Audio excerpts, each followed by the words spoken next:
Seperti kita ketahui, untuk instrumen akreditasi versi lama ada 9 bab ini ya, dari mulai bab 1 penyelenggaraan pelayanan puskesmas sampai bab 9 peningkatan mutu klinis dan keselamatan pasien. Kemudian untuk versi baru ada 5 bab, bab 1 kepemimpinan dan manajemen puskesmas sampai bab 5 peningkatan mutu puskesmas. Jadi saya akan menguraikan ya untuk dokumen-dokumen yang sudah kita susun di sini, bagaimana kita memasukkan ke sini. Mohon disimak videonya. Oke, kali ini kita akan membahas tentang dokumen 9 bab atau versi lama ya. Eh, ya apa yang ada kaitannya dengan versi baru atau versi 5 bab. Jadi bagi teman-teman yang sudah menyusun atau yang sudah mengadakan penilaian akreditasi tahun sebelumnya, yaitu yang menggunakan versi 9 bab, sebenarnya untuk dokumen-dokumen tersebut banyak sekali yang masuk di versi 5 bab. Itu artinya sebenarnya versi 5 bab itu adalah hanya wadah untuk kegiatan atau peraturan pelaksanaan kegiatan itu pada sebenarnya sudah berlaku sebelumnya, kayak misalnya pedoman perencanaan penilaian kinerja itu kan memakai PMK 44 tahun 2016. Jadi kali ini saya akan berusaha ya mencocokkan atau memasukkan dokumen-dokumen di versi 9 bab yang dokumen tersebut sebenarnya dipakai juga di versi 5 bab. Untuk tampilannya kurang lebih seperti ini ya, seperti ini. Jadi kita akan bahas satu persatu. Sebenarnya dokumen yang sudah kita susun dulu itu versi 5 bab itu masuk ke mana untuk versi yang baru. Kita mulai dari bab 1 ya. Bab 1 itu kepemimpinan dan manajemen puskesmas. Kepemimpinan dan manajemen puskesmas itu sebenarnya gabungan dari bab 1, 2, dan bab 3 di versi yang 9 bab. Contohnya seperti ini. Untuk standar 1.1 itu perencanaan puskesmas, kriteria 1.1.1 jenis-jenis pelayanan dan perencanaan itu ada di bab 1 versi 9 bab itu yang ini 1.1 analisa kebutuhan dan perencanaan puskesmas. Kemudian ini yang berikutnya 1.1.2 akses masyarakat, itu di bab 9-nya ada di 1.2 akses pelaksanaan kegiatan, 2.4 hak dan kewajiban pengguna, dan ada di bab 5.7 hak dan kewajiban sasaran. Kemudian berikutnya tata kelola organisasi. Jadi untuk struktur organisasi itu masuk di versi 9 babnya itu ada di 2.3 itu kegiatan pengelolaan puskesmas, dan ada di bab 5.3 pengorganisasian upaya kesehatan masyarakat. Kemudian untuk berikutnya 1.2.2 penyusunan dan pengendalian dokumen itu ada di bab 5.5 kebijakan dan prosedur pengelolaan. Kemudian yang di bab 2 juga ada ini ya. Jadi untuk yang di 1.2.2 itu yang di bab 2 juga ada penyusunan dan pengendalian dokumen. Kita lihat dulu ya kriteria yang 2009 yang versi 9 bab itu ada di bab 2 manajemen ketersediaan pengelolaan keuangan. Nah, ini ada di sini nih. Jadi di versi 9 babnya itu di sini masuk nih. Pedoman mutu dan layanan, di situ penyusunan dokumen-dokumen SOP, pedoman tiap unit atau program dan lain-lain.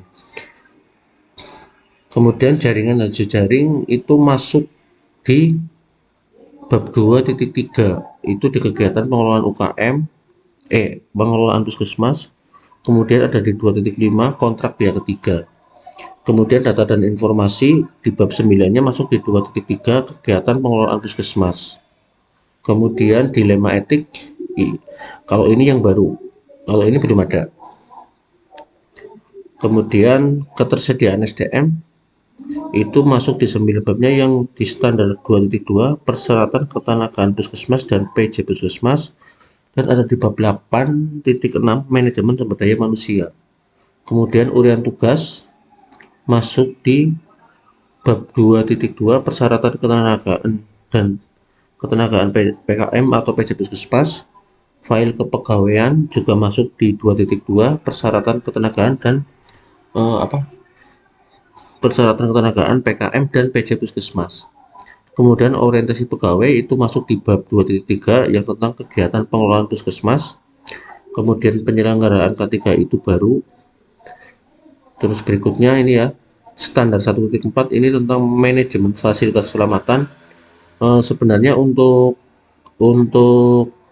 program ini kegiatannya sudah banyak sekali yang jalan di versi sebelumnya, cuma ada beberapa. Contohnya ini 14.4.1.4.1 rencana program manajemen fasilitas dan keselamatan, ini baru ya. Kemudian 1.4.2 keselamatan dan keamanan itu di versi 19-nya masuk di 8.5 manajemen keamanan lingkungan. Kemudian pengelolaan B3 juga masuk di 8.5 manajemen keamanan lingkungan. Kemudian program tanggap darurat bencana internal dan eksternal juga, kalau ini baru. Kemudian yang berikutnya pencegahan dan penanggulangan bahaya kebakaran, juga ini masuk di 8.5 manajemen keamanan lingkungan. Kemudian 1.4.6 ketersediaan alat kesehatan atau ASPAK itu masuk di bab 2 persyaratan puskesmas sebagai fasilitas pelayanan kesehatan. Kemudian di bab 8.6 manajemen peralatan. Kemudian ini sistem utilitas itu masuk di bab 2.6 pemeliharaan sarana dan prasarana. Kemudian yang berikutnya pendidikan manajemen fasilitas dan keselamatan, ini baru. Jadi untuk MFK itu sebenarnya mewadahi kegiatan sebelumnya. Jadi sebenarnya banyak sekali ini ya kegiatan yang sudah jalan, ini hanya beberapa yang baru. Kemudian standar 1.5 pengelolaan keuangan, ini ada di 2.3.16 itu pengelolaan keuangan puskesmas. Kemudian di untuk 1.6 itu tentang pengawasan pengendalian penilaian kinerja. Untuk 1.5.1 indikator kinerja itu masuk di bab 1.3 itu terkait evaluasi. Kemudian 1.5.2 itu loka karya mini itu masuk di 1.2 di akses pelaksanaan kegiatan. Kemudian audit internal dan PTM itu masuk di 3.1 perbaikan mutu dan kinerja. Nah, ini untuk peran dinas kesehatan kabupaten kota juga ini agak baru ya. Ini ada beberapa sih, cuma nggak banyak. Di kriteria 9 babnya itu masuknya yang cuma ini, yang di 1.3.2 itu ada feedback atau tindak lanjut feedback dari dinas kesehatan yang ditindaklanjuti oleh puskesmas. Kemudian kita ke bab 2 upaya kesehatan masyarakat. Untuk standar 2.1 atau perencanaan pelayanan UKM, kriteria 2.1.1 itu perencanaan pelayanan UKM itu ada di bab 4.1 kebutuhan akan upaya kesehatan masyarakat dianalisa. Kemudian 2.1.2 pemberdayaan masyarakat itu ada di bab 5.1 tanggung jawab pengelolaan UKM. Kemudian untuk RPK UKM dan RUK itu ada di 5.2 perencanaan kegiatan UKM. Kemudian untuk akses sasaran dan masyarakat itu yang pertama penjadwalan itu ada di 4.2 akses masyarakat dan sasaran. 222 akses untuk menyampaikan umpan balik dan keluhan itu ada di 4.2. akses masyarakat sasaran terhadap kegiatan UKM. Kemudian yang berikutnya penggerakan dan pelaksanaan pelayanan UKM 23.1 komunikasi dan koordinasi UKM Puskesmas itu masuk di bab 5.4 yaitu komunikasi koordinasi. Kemudian standar 2.5 itu pembinaan secara berjenjang itu masuk di bab 5.6 yaitu akuntabilitas pengelolaan dan pelaksanaan UKM Puskesmas. Kemudian yang berikutnya 2.5 itu tentang PUSPK. Ini baru ya, baru semua ini. Ini baru. Germas dan PUSPK itu baru. Kemudian yang berikutnya penyelenggaraan UKM yaitu meliputi UKM esensial dan UKM pengembangan. Itu sebenarnya kegiatan ini sebelumnya sudah ada ya, dokumennya pun mungkin sudah ada bagi setiap puskesmas karena ini wajib. Jadi ini terkait dengan, jadi semua program ini sebenarnya sudah dibuat di DAP ini. Cuma dulu itu dijadikan satu untuk penyusunan dokumennya, tidak per program. Tapi untuk dokumen yang dulu, yang ini, yang versi 9 bab, sebenarnya bisa dimasukkan ke versi yang 5 bab itu yang di 2.6 dan 2.7, cuma dibagi per program. Itu untuk dokumen-dokumen ini yang di 26 dan 27 ini terdapat di sini, ada di untuk di 9 babnya itu ada di 4.1 ini kebutuhan UKM dianalisa, perencanaan kegiatan UKM Puskesmas itu meliputi RUK dan RPK.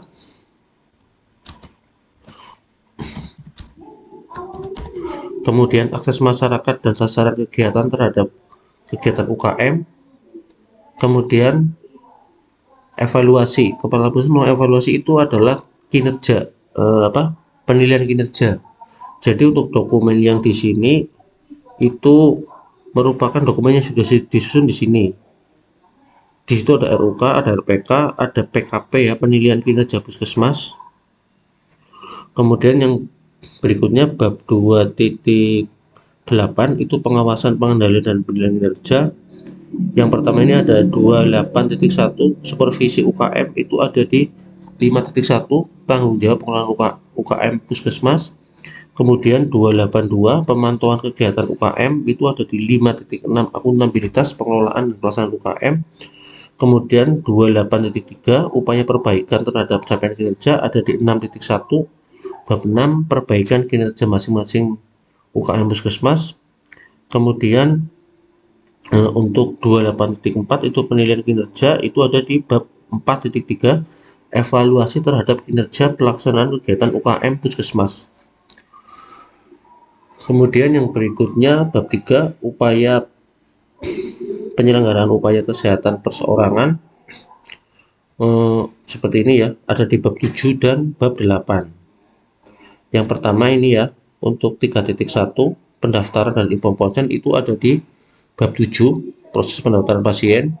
Kemudian yang standar 3.2 perencanaan pengkajian rencana asuhan dan pemberian asuhan itu ada di bab 7.2 pengkajian, 7.3 pelaksanaan pelayanan klinis keputusan, bab 4 perencanaan layanan klinis, bab 7.6 pelaksanaan pelayanan, dan ada di 78 penyuluhan pendidikan kesehatan dan konseling.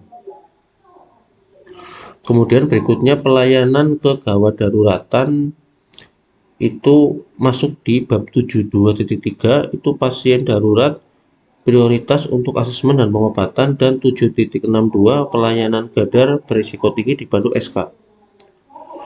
Kemudian yang berikutnya standar 3.4 itu pelayanan anestesi lokal dan tindakan itu ada di bab 7.7 pelayanan anestesi lokal dan sedasi. Terapi nutrisi ada di 7.9. Kemudian pemulihan dan tindak lanjut ada di 7.10. Kemudian rujukan ada di 7.5. Terus kemudian ini yang bab 38 rekam medis ada di 8.4. Kemudian laboratorium ada di 8.1 dan pelayanan kefarmasian obat ada di 8.2. Kemudian PPN program prioritas nasional, sebenarnya untuk kegiatan ini sudah banyak sekali yang jalan di tahun-tahun sebelumnya atau di versi yang 5 bab sebelumnya. Jadi untuk PPN itu kan ada 5 poin ya, ada pencegahan stunting, KIA, imunisasi, TB, dan PTM. Sebenarnya ini sudah masuk di sini semua. Nah, di sini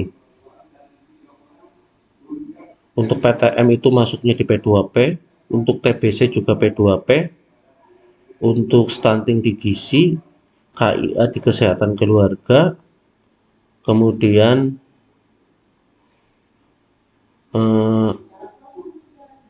imunisasi ini juga di P2P di sini. Jadi untuk PPN bab 4 itu merupakan dokumen yang tadi sudah ini ya, 41, 52, 42, 43 ini ditambah satu lagi di bab 5.5 yaitu kebijakan dan prosedur pengelolaan. Ini terkait penyusunan SOP atau pedoman panduan dan SK dari masing-masing ini.